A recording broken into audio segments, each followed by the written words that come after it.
I pushed the courtroom door open hard enough that it banged the wall. Every head turned. The clerk's pen froze mid-scratch. One juror dropped his phone. Darren didn't even look up. But Valerie? She smiled wider, louder, like someone trying to overcompensate for the ice spreading through her spine. I walked straight to the back row. No word, no nod. I sat, crossed my legs, took out a pen.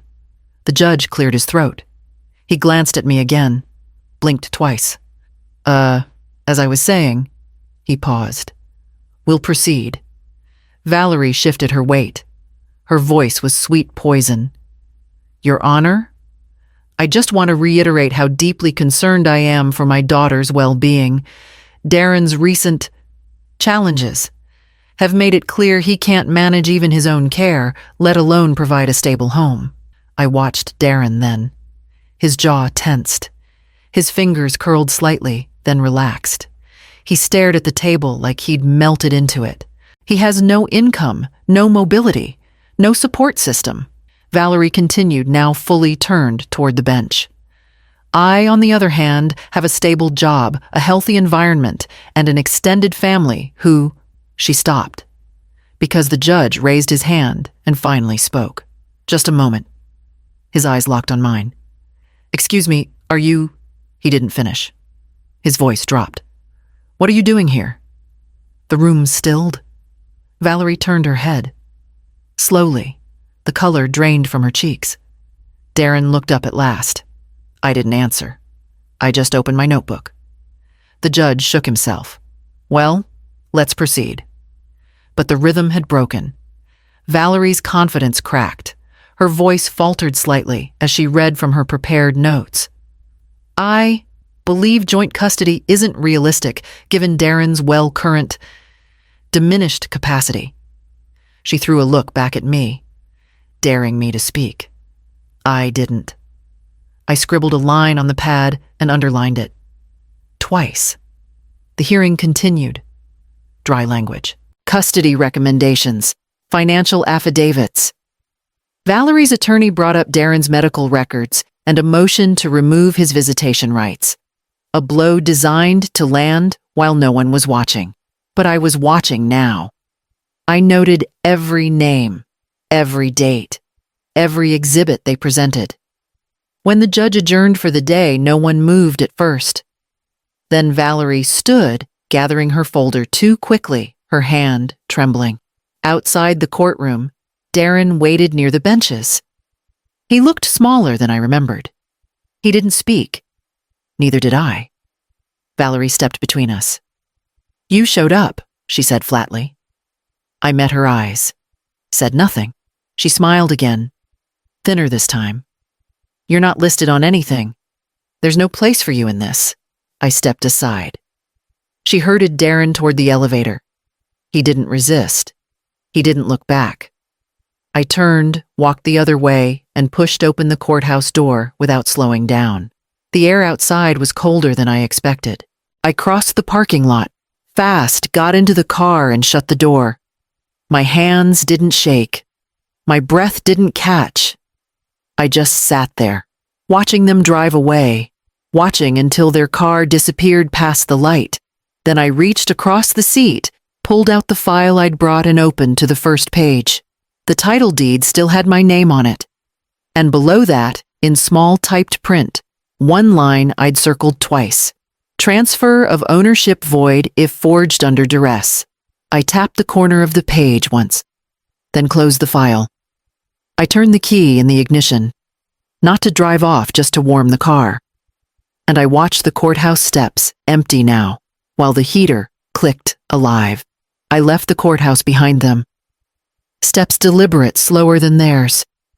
Valerie walked fast. She didn't look back. Darren followed, head low, shoulders curled. They still shared the same house. Technically, Valerie called it temporary. Darren called it for the sake of the child. I called it what it was, a slow bleed. They reached the curb where Valerie's mother waited, perched behind the wheel of her spotless SUV. Passenger door swung open. 2 cup trays in her hand like some suburban offering. Caramel latte Val. Extra foam. Valerie leaned in, kissed her cheek, took the drink. Darren climbed in back without a word. I kept walking. They didn't notice. At the house, I arrived a few minutes after them. My car was older, slower, but I knew the roads better. I parked by the curb, not in the driveway. Valerie once said the driveway was for primary residents. Lights were on inside. Laughter carried through the front window. Music low. I climbed the steps, knocked once, then twice, then a third time. No answer. Through the glass, I saw Darren at the kitchen table, their daughter in his lap. Valerie poured drinks. Her mother leaned over the counter, all smiles. I knocked again. This time, the door opened a crack. Valerie stood there holding her latte. "Oh, I didn't know you were still coming back here tonight." I didn't answer. She glanced behind her. "We just got the little one down. Everything's sort of settled now." I waited. She hesitated, then smiled, thin and tight. "Maybe next time just text ahead. We're trying to keep the routine calm." I stepped back without speaking. She shut the door slowly. I listened for the lock. It clicked. I stood there for a while longer. Porch light flickered, once then held. Then I turned and walked back down the steps across the yard and into the side entrance where I kept my things, the in-law unit. Technically mine, part of the original deed. But Valerie had taken over most of the house months ago, and slowly the boundaries shifted. I brewed coffee, no cream, no cinnamon, just heat. I drank it by the window, watching the flicker of Valerie's laughter through the blinds. Darren never came down. Later that night, a plastic grocery bag sat outside my door. Inside, 2 bananas, a box of crackers, and a note in Valerie's handwriting. "Didn't know if you had dinner. Hope this helps." I threw the crackers out, kept the bananas, folded the note in half, slid it into the folder marked Documented Incidents. Then I sat back down and pulled out the property report. The name on the title, still mine. Filed under a revocable trust I created 4 years ago when Darren and Valerie had just moved back from Nevada. They never asked whose name was on the trust. They just assumed. And when people assume you're old, soft fading, they stop hiding things.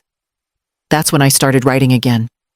Dates, events, quotes, witnesses, quiet, dry records. Not for them. For me. I flipped to the page I'd marked the night before. Custody motion filed by Valerie Winslow Hollis, citing medical unfitness and lack of maternal family involvement. I underlined 2 words, maternal involvement. Then I turned the page, opened a new one, and started listing what Darren hadn't said. I carried the casserole across the porch, arms stiff from holding it too long. The night air clung to my skin. Inside, their voices rose and fell, easy, familiar. A burst of laughter, chairs scraping, the sound of cutlery on plates. I knocked once, then again. Valerie opened the door, hand still on her wine glass. She looked me up and down. "You didn't text." "I brought food," I said. My voice came out flat. "Darren used to ask for this." She shifted her weight, didn't move aside. Finally, with a sigh, she pulled the door half open. "Fine, but we don't really have space." The dining room was lit warm and loud. Plates already full, every seat taken. Valerie's mother at the head. Darren halfway down the table, his eyes on his fork. I stood with the casserole in my hands. No one offered me a chair. No one slid over. Valerie gestured vaguely toward the kitchen. "Counter's fine." I set the dish down by the sink, peeled back the foil. Steam curled upward. No one looked. Back in the dining room, Valerie clinked her glass. "To family," she said brightly. Heads nodded. Darren stayed quiet. Conversation spilled over me. Work, school schedules, weekend plans. I stood by the doorway unseen. When the cake came out, Valerie sliced thick pieces, handed them down the line. Darren got one. Her cousin. Her mother. even the neighbor who'd dropped by. The knife went back to the counter. No plate reached me. No one said my name. I stayed there long enough for the silence in my chest to harden into something else. Then I picked up the dish I'd brought, covered it, and walked out without asking permission. The night was cold, but sharper. Inside me was the thought this wasn't forgetfulness. It was choice. And I needed to decide how long I was willing to keep knocking. The call came from the bank. A polite voice, practiced and neutral. Mrs. Kettering, we're just confirming today's transfer of $38,000. My grip tightened on the receiver. Transfer. Yes, ma'am. From your equity line. Signed digitally this morning. I set the phone down slow, careful not to let the clerk hear the break in my breath. I hadn't signed anything. By evening, I pieced it together. Darren's hesitation when Valerie pressed him, the way he'd kept his eyes lowered in court, the way she could slip a request through his silence and get it done. They had gone into my accounts. Not asking, not telling. I sat at the kitchen table, the checkbook open, the pages too clean. The house was quiet, except for the hum of the refrigerator. I pressed my palms flat against the table. I thought of every hour I'd worked, every receipt I'd filed away, every morning I'd stretched the budget to keep our lives stable. 38,000 wasn't just a number. It was years.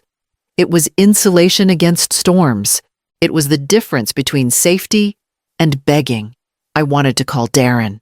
I wanted to demand an explanation. But I knew how it would go. His voice would stumble, his tone pleading. Valerie's shadow behind every word. It's temporary, Mom. We'll pay it back. You don't need it all. We needed it more. Needed it more. I walked to the file cabinet in the corner, unlocked it. The folders sat lined in rows marked in my handwriting.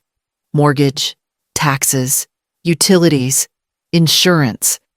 Every one of them proof of a life I'd built out of nothing after his father left. I ran my hand over the labels, steadying myself. The worst part wasn't the money. It was that they counted on me staying quiet. They believed I'd swallow it like I swallowed the locked doors, the empty chairs, the missing slice of cake. I closed the cabinet. Locked it again. The phone rang once more. This time it was a friend from church. She asked if I'd be at Sunday potluck. I told her yes, even though I hadn't planned to. I needed the normal rhythm of conversation, even if it meant sitting among chatter that didn't touch this hollow in my chest. When I hung up, the house still felt cold. I boiled water, poured coffee into my mug, held it tight, as though it could anchor me. They thought I wouldn't fight. They were right for now. But quiet has its cost. And I was the one keeping the ledger. The next morning, I called the bank back, asked for copies of every authorization, every digital signature. I wrote down names, dates, times. My pen dug hard enough into the paper to leave grooves. They had written me off. I wasn't done writing. I unlocked the drawer with the small silver key I kept behind the spice jars. Late, past midnight, the house was still. I slid the drawer open slow. The folders were stacked tight, labels fading from age and handling. I reached for the one with the yellow tab, pulled it out. The front was plain, no markings. I opened it. First page, the deed to the house. My name alone. Not Darren's, not Valerie's, just mine. Filed before they moved back. Before they brought the baby. Before everything twisted. Second, the notarized trust. The clause I'd added on my lawyer's advice.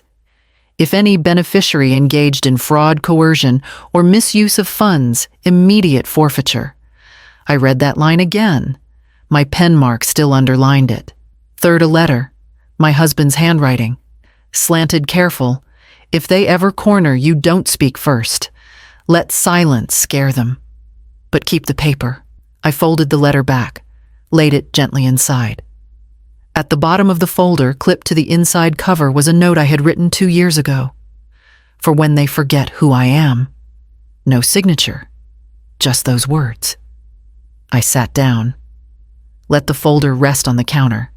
They'd made decisions lately like I didn't exist. Spent money from my line of credit. Filed motions without telling me. Pushed me to the edge of my own life, assuming I'd keep playing along. But paper doesn't forget. Deeds, dates, signatures, clauses.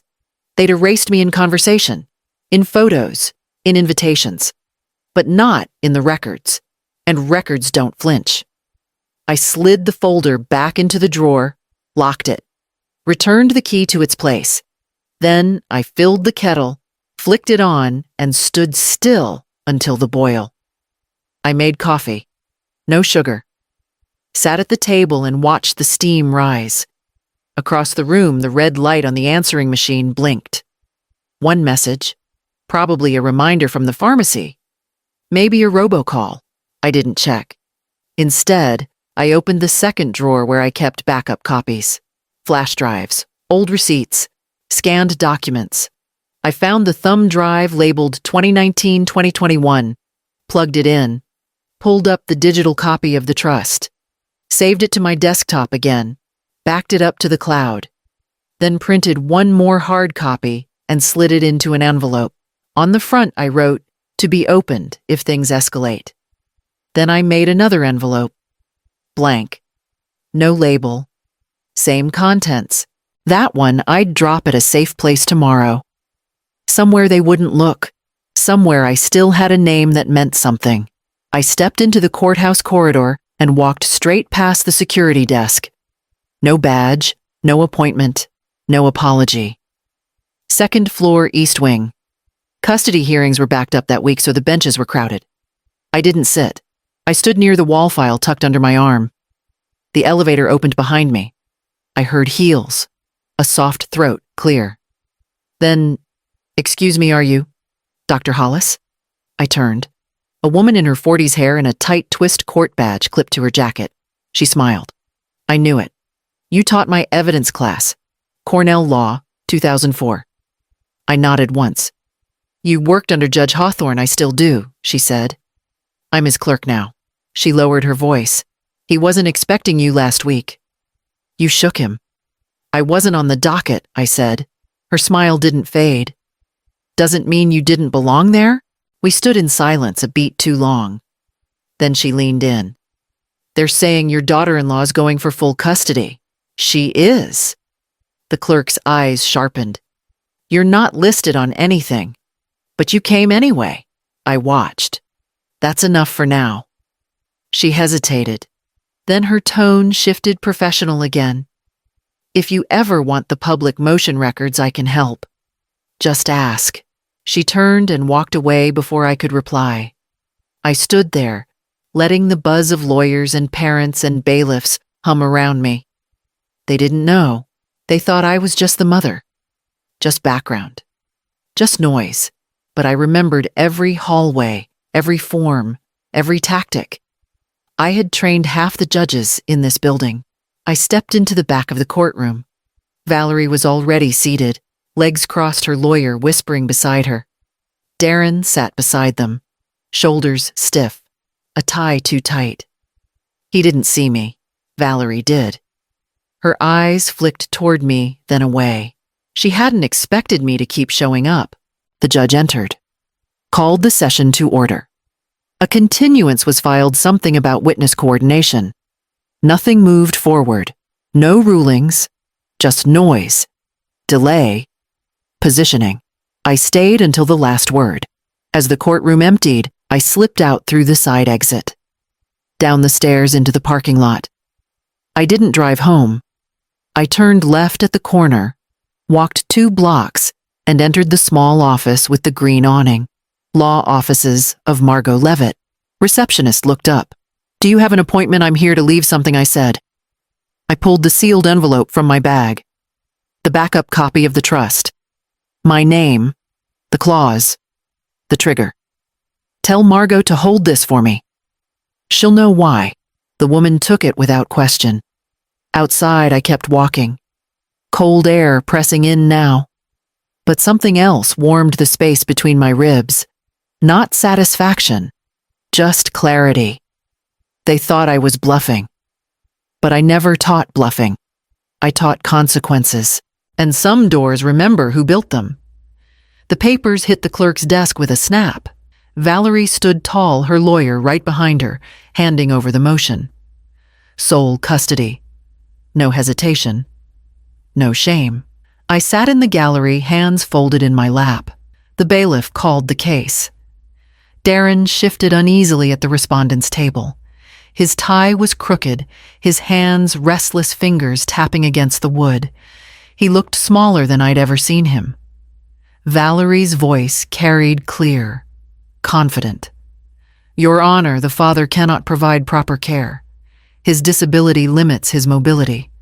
The child needs stability, and I, as her mother, can provide that without question.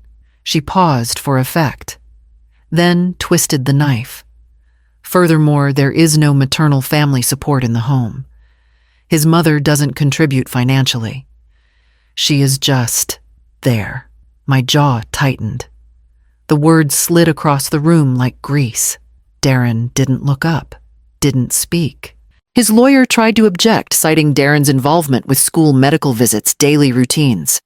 But the sting had already landed. I sat stone-faced, breathing slow. Valerie glanced at me, quick, sharp. She wanted to see me react. Wanted the flicker, the flinch. I gave her nothing. The judge made a note, adjusted his glasses, and moved on to scheduling. Hearing date set. Evidence deadlines fixed. Another delay, another month of poison seeping into the record. The gavel tapped. Case adjourned. People shuffled out, the sound of heels and folders and half-whispered chatter filling the hall. I stayed seated until the benches cleared. Valerie lingered near the door, speaking with her attorney. Loud enough for me to hear. She'll never be recognized. She has no standing. She can sit there all she wants, but she doesn't matter. Darren looked toward me. Then finally, his eyes clouded. He opened his mouth, closed it, and walked past without a word.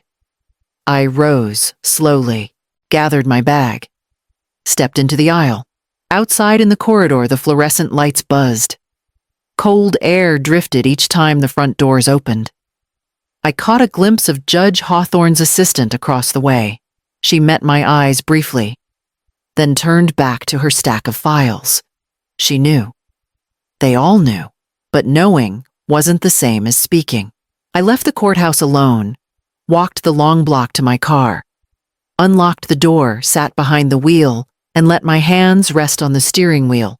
For a long minute before starting the engine, Valerie had pushed harder, and she thought I had nowhere to push back.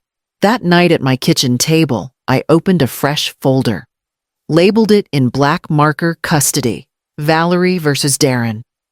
I slipped in a copy of the motion, added a note beneath it in my own hand. Her case rests on erasing me. I stacked it beside the yellow folder. 2 piles now, 2 stories running together. I poured coffee, watched the steam curl in the lamplight, and opened my notebook. Names, dates, clauses, every word Valerie spoke in court. If she wanted to write me out, she'd learn how hard it is to erase someone who keeps records. Tomorrow, I would start gathering the rest. I shut the folder, slid it into my bag, and drove 3 towns over. Not to a courthouse, not to a law office, to a bakery. The bell above the door jingled when I stepped inside. Behind the counter, the girl with the apron barely looked up. I found a corner booth, sat down, pulled out my notebook. 5 minutes later, he walked in, clean-shaven gray creeping into his hair. Still carried himself like a clerk trying to prove something. But I remembered when he was just learning to cross-examine a hostile witness without flinching. Evan Delaney, I said. He smiled, slid into the booth across from me. You always remember the quiet ones. You were never quiet, just underestimated. He nodded, once serious now. You didn't ask for a meeting just to flatter me. I pulled out the folder, opened it, laid down a typed list. Single-spaced, clean columns. He scanned it. Witnesses, property transfers. Escrow account. This one looks out of place. Exactly, I said. That third-party account isn't tied to any registered vendor, but money's been moving in and out of it, just under reporting thresholds. Evan whistled low. You think she's stashing it? I think she's laundering gifts from her mother, maybe prepping for something bigger, maybe something illegal. Either way, I want it traced. Quietly. He leaned back. You want dirt? No, I said. I want leverage. I passed him a second page. Valerie's full name, maiden name, mother's maiden name, prior addresses, known employers, a timeline of where she was when certain money started moving. You've been busy. I taught financial litigation for 21 years, I said. She forgets that. He folded the papers once slid them into his coat pocket. How loud do you want this silent? No paper trail to me. No pushback yet. I just need eyes. I'll start tonight. I nodded. Bill me through Margot. He stood, adjusted his collar, then paused. You still teaching, no? Shame, he said. You were terrifying. He left. I stayed a few more minutes. Drank the coffee I'd ordered but forgotten to touch. It was cold now. Outside, the wind cut sharper than I expected. I walked slowly to the car, let the silence settle around me. They thought I was folding. That age made you harmless. But they forgot what I did before I made casseroles and holiday cards. I trained people like Evan. I wrote the textbook Valerie's lawyer probably skimmed in law school. I knew what to ask and where it would hurt. And now I had someone watching the cracks she left behind. I drove home, pulled into the gravel behind the in-law unit. Lights were still on in the main house. Laughter through the kitchen window. Valerie and her mother toasting something. They didn't see me. I turned off the headlights, stepped inside, and opened my file drawer again. Evan's name went on the inside cover of a new folder, External Inquiries. Tomorrow I'd make a second list. This one just for Darren. I signed my name in blue ink. The document was straightforward designation of counsel limited scope. Not a declaration, not a challenge. Just a quiet entry point filed through Margot's office with my signature where it counted. I folded it clean, slid it into the pre-addressed envelope, and sealed the flap tight. The paper crackled in my hands like a warning. At the post office, I slipped it through the slot. No ceremony. No one watching. One more piece moved onto the board. By the time I returned, the house was alive with noise. Valerie's voice first clipped and sharp. Darren's silence second, heavy as stone. Then the smaller voice my granddaughters caught between. I lingered by the hallway, the door half open.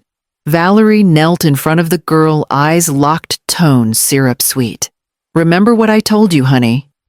When the lady comes to ask questions, you say, Daddy forgets things. You say Grandma gets tired and doesn't help. Can you do that for Mommy? The child hesitated. I heard the wobble in her voice. But Daddy helps me with homework. Valerie leaned closer. A smile that didn't touch her eyes. That's not the story, sweetheart. Just say the words. If you love me, you'll do it. My hand gripped the doorframe hard enough to ache. The phone in my pocket was already open. One tap. Red light blinking. Recording. I didn't breathe. Didn't move. Just listened. The girl repeated the words back in a small voice, stumbling, unsure. Valerie corrected her, coaxed her, until it sounded rehearsed. Until it sounded like a lie polished into truth. When Valerie finally stood and walked out, satisfied, the girl stayed behind at the table. She hugged her stuffed rabbit eyes down, whispering to herself. I slipped the phone back into my pocket, walked past as if I hadn't heard a thing. In the kitchen, I poured coffee, the routine steadying my hands. Valerie brushed by me, already scrolling through her phone. She didn't look at me, didn't ask. But I knew, and now so would the court. That night when the house settled, I played the recording back. Just once. Enough to hear the fear in my granddaughter's voice, enough to burn the sound into memory. I copied it onto a flash drive, sealed it in another envelope, then I set it beside the yellow folder. Another piece, another record. In the morning, it would be delivered. I walked into the title office just after 9. No appointment, no hesitation. Marla looked up from her desk. She squinted, then stood. Mrs. Kettering? I nodded. I need to see any recent activity on the property I placed in trust. You'll find it under my name, she typed. Printed. Stapled 3 pages together. I didn't sit. I read the first line standing. Transfer request Kettering residence signed digitally. Claimed to be from me? It wasn't. I flipped the packet. Last page, Valerie Winslow Hollis. Filing on my behalf. Darren's name listed as the one who authorized the update to streamline family ownership. Attached a blurry scan of a signature block pretending to be mine. Marla lowered her voice.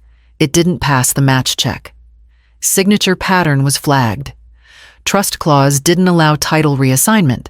So it stalled. She nodded. Didn't reach the county. I let out a long breath. Not relief confirmation. Valerie had tried to take the house. Quietly.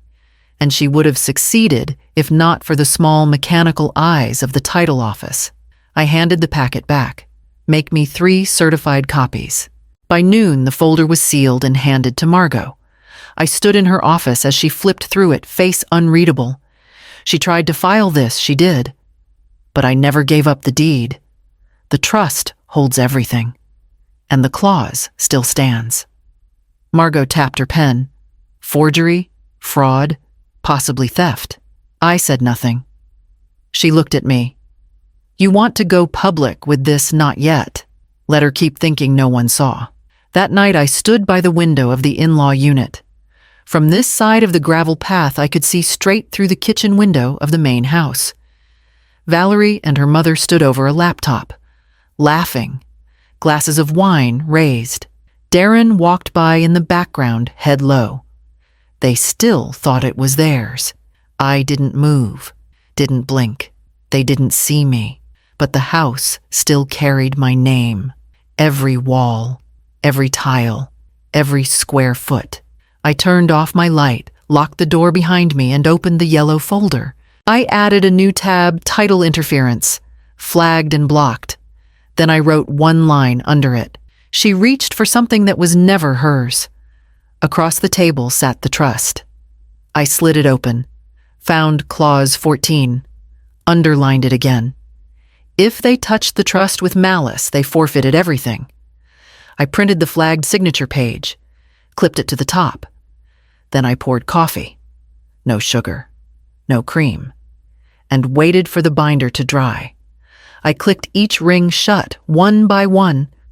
The binder was full, heavy in my hands.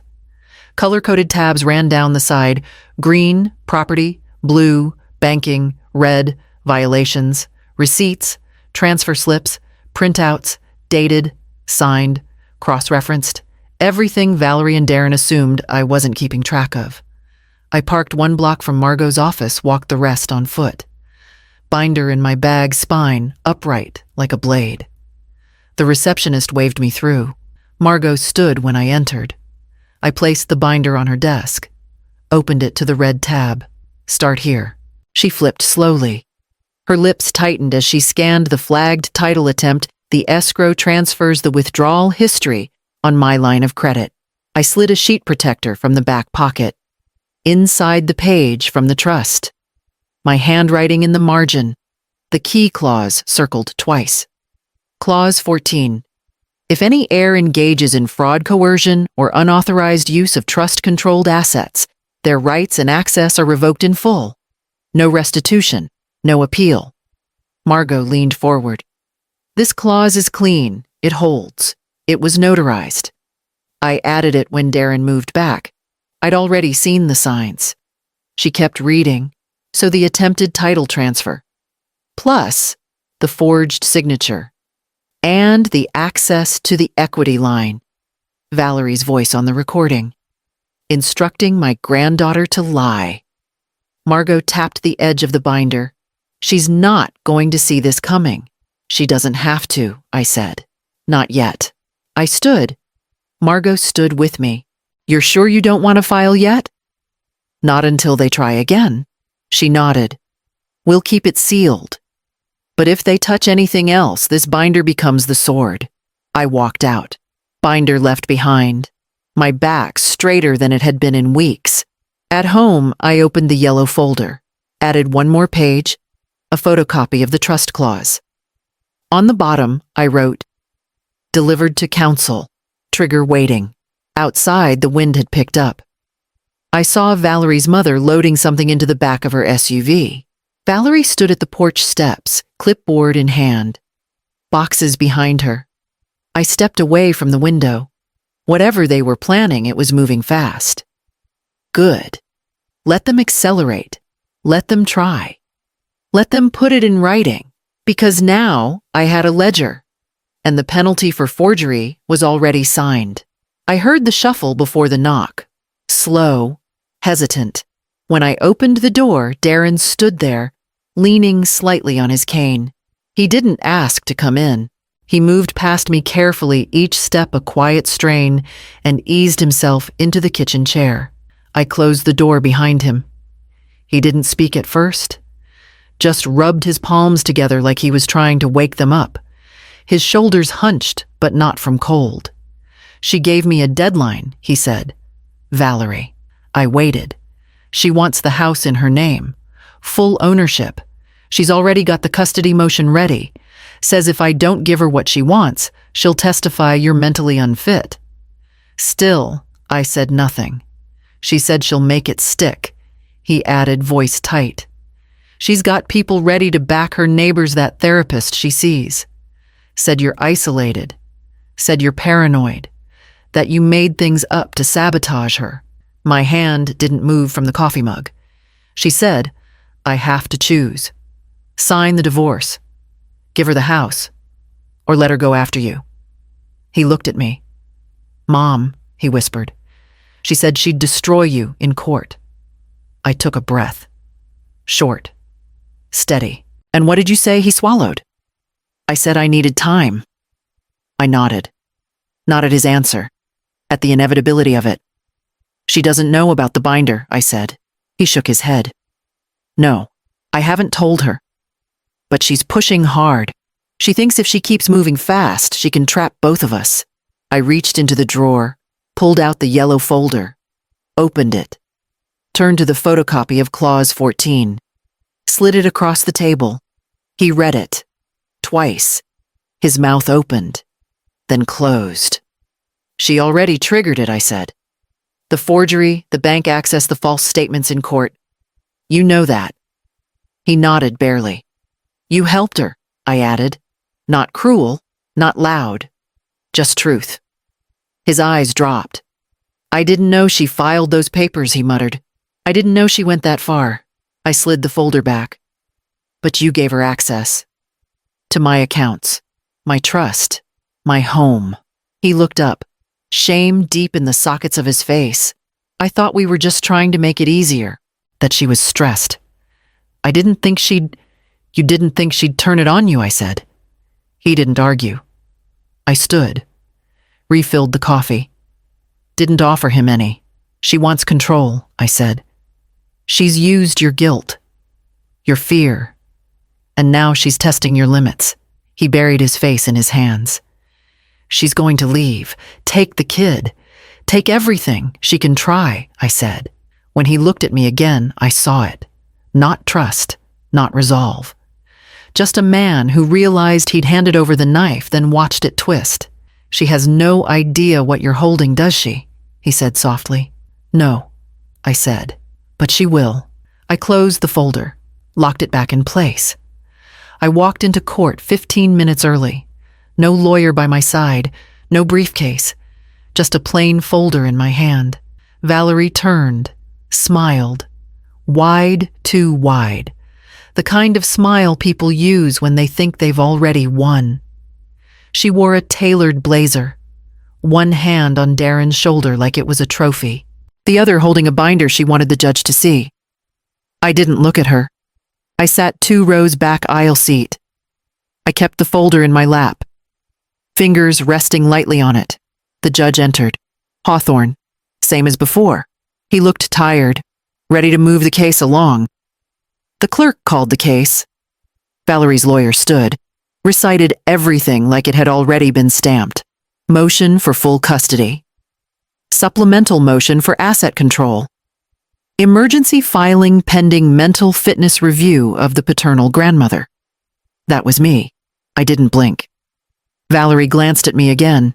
She expected tears, a protest, some outburst she could twist into a tantrum.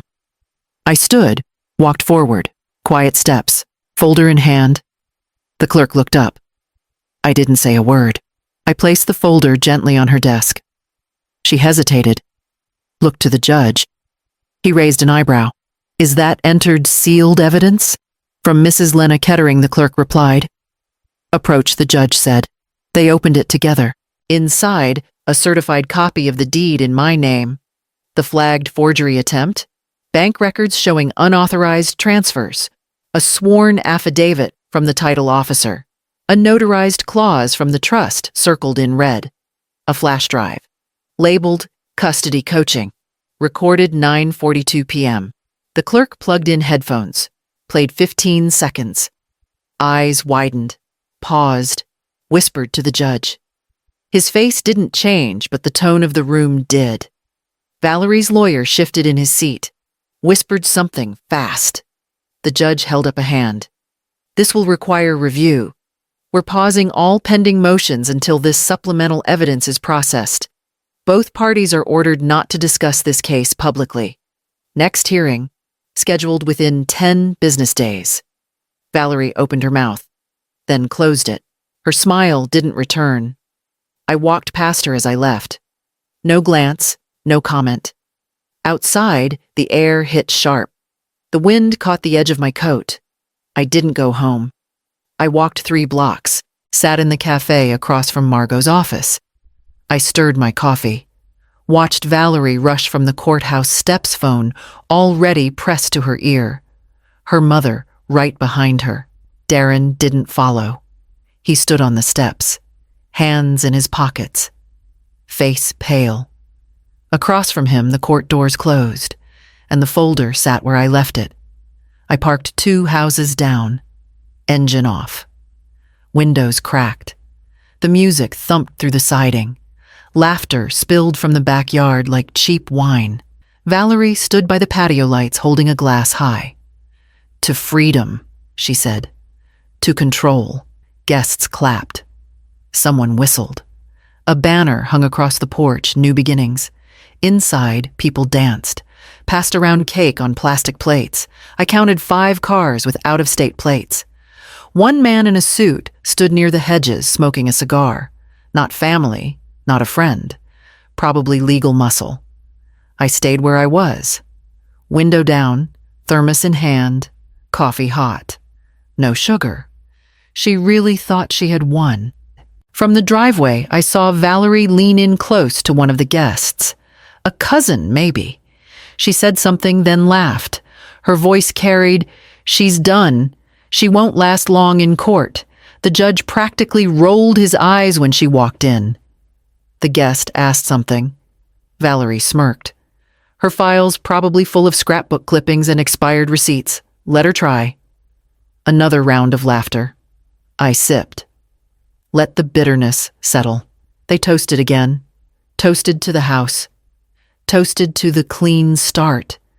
Toasted to getting my name off the mailbox. They didn't know the file already landed. That the judge hadn't rolled his eyes. That the binder had changed the tone of everything. They didn't know about Clause 14, or the title attempt flagged before it hit the county. They didn't know Darren was starting to see the cracks. From where I sat, I could see the porch light flicker, the same bulb I'd replaced 3 winters ago. Still hadn't held. Valerie raised her voice again. She's too old to fight. Too proud. She'll fold like the rest of them. I took another sip. Steam curled past my wrist. She thought the storm had passed. She thought the woman she erased had vanished. But storms don't announce their return. They just shift the air. The door to the house opened. Darren stepped outside. Alone. He didn't speak to anyone, just looked down the driveway. His eyes passed right over my car, hesitated, then moved on. He walked to the edge of the porch, lit a cigarette. I hadn't seen him smoke in years. He looked tired. I watched him until he turned back inside. Then I started the engine, drove slow, no headlights. The party kept going. The laughter chased me down the block. But the storm never leaves in a rush. It circles. It waits. And it remembers where the cracks live. I stood as my name was called. Valerie didn't flinch at first. She sat upright in her chair, one ankle crossed over the other. Her lawyer leaned in, whispering something with too many syllables and not enough caution. The judge looked up. Stopped. His eyes narrowed. Mrs. Kettering, he said slowly. You're the same Lena Kettering who taught advanced procedure at Cornell Law. I nodded. Yes, Your Honor. For 23 years. A pause. A shift. Even the court reporter looked up. Valerie blinked. Her smile faltered. The judge leaned back in his chair. I thought the name was familiar. I stepped forward, handed the clerk a second folder, slimmer, labeled, dated. Supplemental, I said. Filed under witness authority. Includes certified documents previously submitted along with new declarations. The judge opened it. Read the top page. His expression didn't change, but his tone did. This includes an audio file? Yes. He nodded to the clerk. Play it. The gallery hushed. The speaker clicked on. Valerie's voice clear. Just tell them Grandma forgets things. Say, Daddy's confused.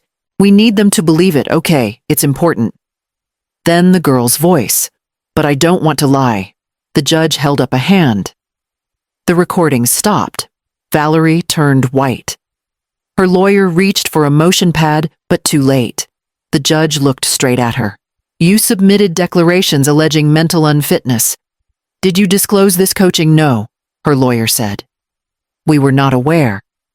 You were either negligent or complicit. The judge cut in. Valerie tried to speak. He held up a finger. Be silent. He turned to me. Do you wish to be heard further? I nodded. I walked to the center of the room. My gait steady. No nerves. I didn't want this. I didn't want court. I didn't want to see my granddaughter turned into leverage. But I've watched this escalate piece by piece. And I've kept quiet until now. I opened the folder. Read from the trust clause. Read from the bank records. Pointed to the title flag. Then I looked at Darren. I raised a son who lost himself in fear. But I didn't raise a thief. I didn't raise someone to hand over keys to someone else and call it love. He looked down. Didn't speak. The judge didn't interrupt me. I closed the folder. I'm not asking for control. I'm asking for accountability. And I'm not leaving this courtroom erased. Silence. The judge cleared his throat. The motion for full custody is denied. All property claims submitted by Mrs. Winslow Hollis are invalid. The court recognizes a fraudulent attempt to claim title. This hearing is adjourned pending review for perjury and asset interference. Gavel down. Valerie stood shaking. Her lawyer grabbed her arm. I didn't look at them again. I walked back to my seat, picked up my coat, and for the first time in weeks, I breathed without flinching. I placed the documents in front of the judge one by one. First, the certified title, then the notarized trust clause. Next, the audio recording transcript. Finally, the list of false filings Valerie submitted under oath. The air changed. You could feel it. The judge didn't speak at first. He read. Line by line, page by page, his jaw set tighter with each sheet. Valerie shifted in her seat. Her lawyer leaned forward, whispering fast, but the damage was done. The judge lifted the recording transcript, read the line aloud. Just say Grandma forgets things. He looked at Valerie. Is that your voice? She hesitated. It is that your voice? Yes. Murmurs rippled through the gallery. The evaluator in the second row looked down at her notes, face tight. The judge turned to Darren. You've been silent long enough. Do you wish to speak? Darren stood slowly. He leaned on his cane, cleared his throat. My mother warned me, he said. I didn't listen. I let fear make choices for me. But I know who raised me, and I know who protected our family while I stayed quiet. He looked at Valerie. She lied. She used our daughter, and I helped her do it. That ends today. The judge nodded once. This court recognizes Mrs. Lena Kettering as the legal property holder of the disputed residence. Per Clause 14 of the Family Trust, Valerie Winslow Hollis is removed from any current or future inheritance claim. Valerie gasped. He continued. Furthermore, due to the submitted recording, falsified documents, and coaching of a minor, all pending custody motions are denied. Temporary guardianship will be granted to Darren Kettering with oversight and legal responsibility shared with Mrs. Kettering until further notice. The gallery erupted. Valerie's mother shouted something. The judge banged his gavel. Silence, he barked. You brought this to court. You will sit for the consequences. Valerie stood. She planned this, she planned all of it. The judge didn't flinch. And you handed her every reason. Security approached. Valerie didn't resist. She sat again, arms crossed, face blotched red. I stayed still. I hadn't spoken since the documents were submitted. I didn't need to. Every word she'd used had become a brick in her own fall. When court adjourned, I stood. Walked past her. She turned away. Outside, Darren caught up to me. No words, just a nod. A hand on my shoulder. We didn't speak on the way home. He unlocked the gate. I stepped through first. The porch light flickered, once then steadied. The headline hit before sunrise. I woke to 3 missed calls. Margot, Darren, unknown number. I didn't answer. I brewed coffee. Opened the paper. Former law professor dismantles fraud ring in family court. My photo wasn't included, just a silhouette of the courthouse and a pulled quote. She didn't raise her voice. She raised the evidence. They didn't say who sent the folder. But I knew. Margot had asked me 3 days ago. I didn't confirm. I didn't deny. The article laid everything out, calm, factual, sharp. The forged signature. The trust clause. The custody coaching. The clause Valerie triggered, and the hammer that followed. By noon, Valerie's name was trending for all the wrong reasons. Her firm released a statement, "We do not condone falsification nor manipulation of minors in legal proceedings. We have terminated our relationship with Mrs. Winslow Hollis, effective immediately." That afternoon, she went private on all platforms, deleted half her photos. The New Beginnings party disappeared. I watched it happen from the corner of the cafe. Same table, same thermos. 2 women at the counter were whispering about the article. One pulled it up on her phone, read it aloud. She taught half the county. No wonder the judge remembered her. I didn't interrupt. Back home, I found Darren sitting on the steps, a paper in his hands. Not the newspaper, a letter. She's moving out, he said. Says she'll take what's hers. I nodded. She's trying to keep the car, he added. The one in my name. She'll try harder things before this ends, I said. He didn't argue. I handed him the second copy of the article. He read the headline twice, then looked up at me. I thought you were just waiting, letting her win. I was never waiting, I said. I was watching. Valerie's mother drove up later. She didn't come inside. Just popped the trunk. Valerie hauled out boxes, moved fast, eyes forward. No one spoke. She didn't look at me. Not once. One of the boxes slipped. She cursed under her breath. Darren didn't move to help. I stood by the porch, coffee in hand. The last thing she loaded was the wine glasses, the same ones from her party, still wrapped in napkins. still sticky with celebration. The door slammed. The engine started. They were gone before the sun dipped. I didn't say goodbye. Inside, I walked to the drawer, opened it, pulled out the article, slipped it into the back of the yellow folder. Then I added one more label, public record. I wiped the counters. Not because they were dirty, because I needed something to do. The last of Valerie's boxes had disappeared that morning. No shouting, no scenes, just tape labels and silence. Darren didn't say much after. He sat at the table, stared at the list the therapist gave him. Weekly sessions, a few referrals. He tapped his pen against the page like it might rearrange itself. She said, "I need to stop apologizing and start repairing," he said finally. "That they're not the same." I nodded. Didn't push. He left the list on the fridge. Said he'd go. Said he'd try. That was enough for now. I poured coffee. Set out 2 mugs. Left one across from me. He came back after a while, sat down. Drank in silence. The door creaked. Small footsteps on hardwood. She stood in the doorway holding a pillow too big for her arms. Hair mussed, eyes half closed. "Grandma," I turned. "Can I sleep in your room tonight?" I nodded. No speech, no comfort monologue.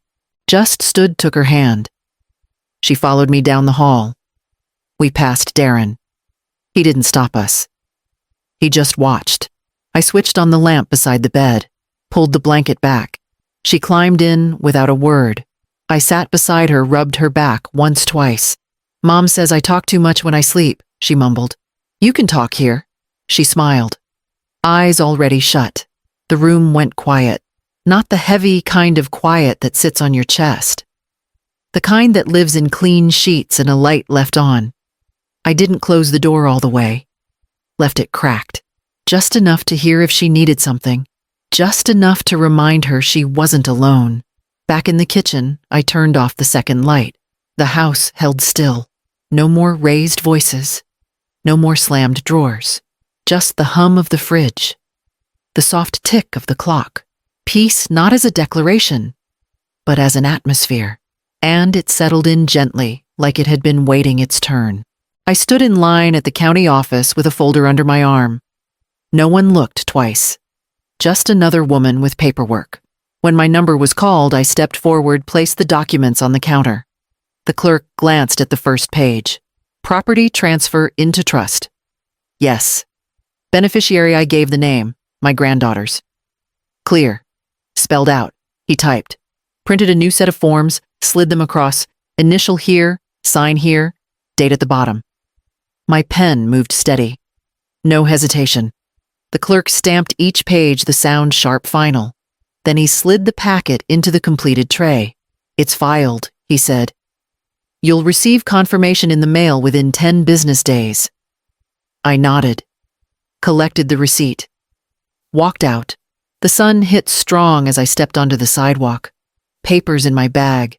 Weight off my shoulders. The house no longer floated in limbo between claims, signatures, or whispered threats. It was anchored. Safe. Beyond reach. For her. Not for Darren. Not for Valerie. Not for me. I drove back slowly, windows down the stack of sealed envelopes on the passenger seat. One for the records, one for Margot, one for the drawer. At home, I placed the third envelope in the yellow folder, but not under any of the tabs. I slid it into the very back. Wrote across the front for the future, not the past. I didn't explain, didn't leave instructions. The pages inside spoke for themselves. I sat at the table, coffee cooling beside me. Through the window, I saw Darren in the yard, walking slow laps, cane steady. The child ran circles around him, laughing. Neither of them knew what I'd done that morning. Neither of them needed to. Some gifts are quieter than others. The hum of the fridge filled the silence. The envelope sat untouched. And for the first time, I felt the house was no longer mine to defend. I flipped the switch on the coffee maker before the sun came up. No alarms. No footsteps above me. No loud phone calls in the hallway. Just the quiet hiss of water, the slow drip, the warmth beginning to rise. I pulled the white mug from the second shelf. Clean. Simple. No cracks. Black letters along the side still mine. I poured slowly. No rush. No need to multitask. Behind me, the kitchen clock ticked steady. The child was still asleep. Darren wouldn't be up for another hour. The silence didn't feel hollow anymore. It felt earned. I leaned against the counter. Let the steam touch my face. Outside the porch, light flicked off on its own. The motion timer worked again.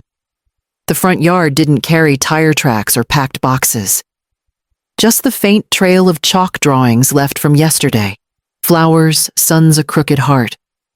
I took a slow sip. Let the bitterness settle in. No cream, no sugar. Just how I liked it. The chair across from me stayed empty, but not out of absence. Out of peace. No one barged in. No one asked for favors. No one filled the space with demands they never meant to return. I'd kept the deed, then passed it on. Kept the documents, then filed them away. I didn't need to hold it all anymore, but the mug that stayed. Not for decoration. Not for show. For mornings like this. When the house stood still but safe, and the only sound that mattered was the soft clink of ceramic against tile as I set the mug back down.